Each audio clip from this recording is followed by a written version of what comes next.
білім және өзімізге тәжірибе жинаймын деген ойдамыз. Ары қарай. Бүгін өтетін акцияға барлықтарына сәттілік тілейміз. Мықты екенімізді көрсетуімізге тілектеспіз.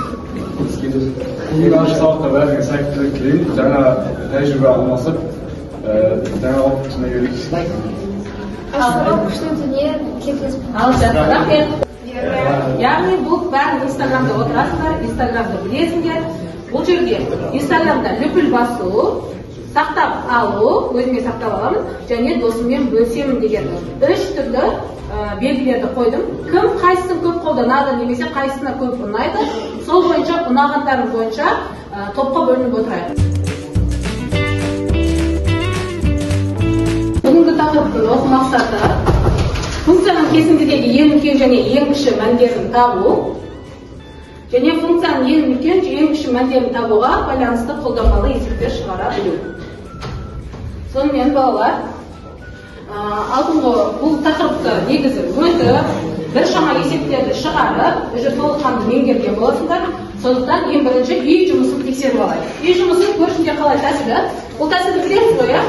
Қастарында отырған көршімен дәптер алмасасыңдар да үй жұмысын тексеріп шығамыз. Бағалау бойынша топтың бүгінгі сабақтағы белсенділігін бағалап отырмыз. Және өте белсенді қатысқан оқушыларға бонус түрінде марапатқа беріп отырмыз. Және бонусты беріп отырмыз.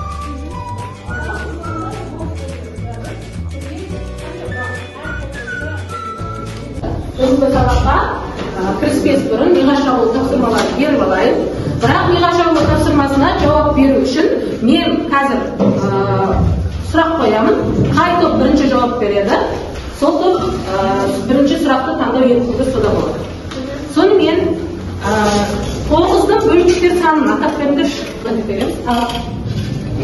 Сумматрикс нүктелерін табу үшін оның бірінші туындысын тауып, оны кейін бөлгенді түсінеміз. Шыққан саны болып болатын болса, сол нүктелері. Дұрыс, туындысын табамыз, нөлге теңестіріп теңдеп шешеміз, теңдеудің түбірлері оның сынық нүктелері болады. Өте жақсы. Кім жауап береді? Топтан. Функцияның нүктедегі жанама теңдеуін қалай табамыз? Ең алдымен бірінші функциядан туындалып аламыз, және одан кейін x-ні жауап шығады, және y-дің формуласы бойынша оны